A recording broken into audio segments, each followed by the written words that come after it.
Portugal herdou os inimigos da Espanha, mais notavelmente a Inglaterra e a Holanda, que ao tomarem posse de manuscritos portugueses e espanhóis detalhando a costa brasileira, perceberam as colônias ultramarinas de Portugal como um alvo promissor.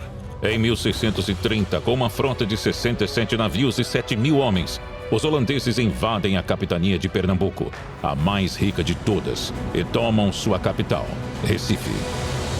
Nessa tomada de Pernambuco, você tem ali um momento em que muitos, quando vão estudar esse período, interpretam como uma fase iluminada do período de Pernambuco. Na verdade, não era a Holanda, não era um rei que estava cuidando pessoalmente daquilo, né?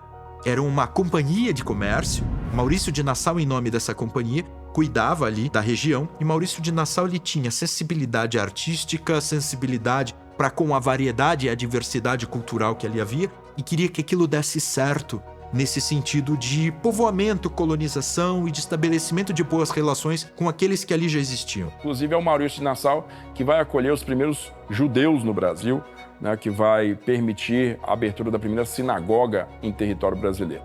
Dura por um tempo essa situação e aí os conflitos começam. Por quê? Uma questão de conflito cultural, em alguma medida. Os holandeses, eles eram em geral protestantes e tinham muitos judeus com eles. Os brasileiros, os portugueses, embora houvesse durante toda a colonização judeus, eles eram mais discretos. Então o que você tinha ali? Judeus mais aparentes e ao mesmo tempo protestantes. Entre esses judeus ele trará Jacó Rabi, que será o grande responsável pelo massacre de Cunhaú e Uruaçu, onde eles reuniram a população desses vilarejos, eram 2 grandes engenhos, onde Jacó Rabi, seguindo as ordens de Maurício de Nassau, colocará essas pessoas dentro da igreja, supostamente para fazer alguns comunicados do governador, e então massacra com a ajuda dos índios. Numa primeira igreja, mais de 80 pessoas, em outra, 70 pessoas, incluindo crianças, velhos. Entre essas pessoas, o padre André de Soveral e o leigo Mateus Moreira, que para impedir, que o Santíssimo Sacramento fosse profanado, recebeu um golpe de machado nas costas e teve o seu coração arrancado pelas costas.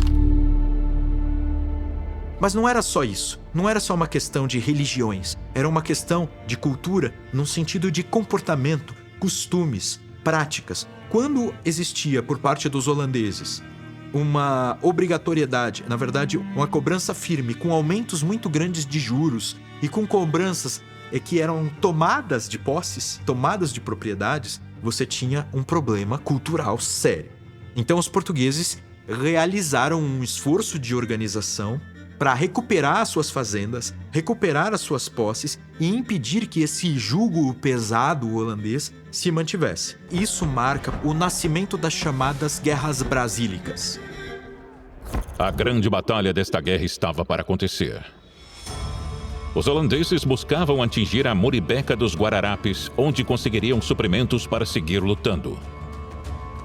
Mas os generais Fernandes Vieira e Vidal de Negreiros descobriram os planos da invasão, dando a vantagem para que as tropas portuguesas emboscassem os invasores no Boqueirão, uma passagem estreita, o único caminho até Muribeca.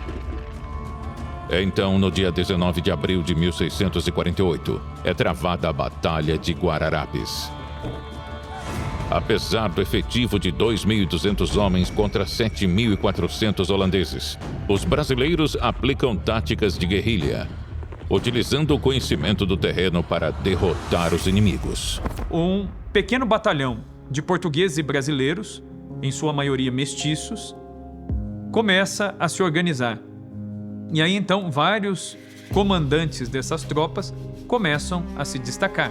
Temos aí o André Vidal de Negreiros, temos Felipe Camarão, temos Henrique Dias, e cada um desses líderes começa a movimentar um dos elementos constitutivos do povo brasileiro. O povo brasileiro moderno é constituído basicamente por 3 grandes elementos: o elemento indígena, que já se encontrava aqui, o elemento europeu que chegou e o elemento africano que foi trazido. Então, negros, indígenas e brancos. Então você tem um grupo, um grupo ad hoc muito plural, composto de soldados portugueses, escravos, escravos libertos e indígenas. Então você tem um grupo que é considerado algumas correntes históricas, né, a primeira grande manifestação de colaboração multiétnica brasileira. Por isso, é considerado também, né, uma das primeiras manifestações de brasilidade. Então, na Batalha de Guararapes, nós temos a junção dos elementos constitutivos do povo brasileiro que lutam por uma única causa numa batalha em que, humanamente falando, numericamente falando, eles não teriam grandes chances de vencer. Até hoje, né, lá em Recife, Pernambuco, há uma grande igreja que foi erguida e no piso desta igreja estão sepultados os generais da Batalha de Guararapes, todos eles condecorados com a Cruz da Ordem de Cristo. E assim foram sepultados ali dentro desta igreja, que é um monumento que marca, digamos assim, o nascimento de uma noção de exército brasileiro. Então não era só uma questão das raças, ou seja, das cores de suas peles, das línguas que falavam e da cultura que eles tinham. Era uma questão de unir empreendimentos militares, características militares desses três povos em algo que ficou conhecido por Guerra Brasílica. Portanto, daí surge a ideia de que o exército brasileiro se forma, em primeiro lugar, como brasileiro na Batalha de Guararapes.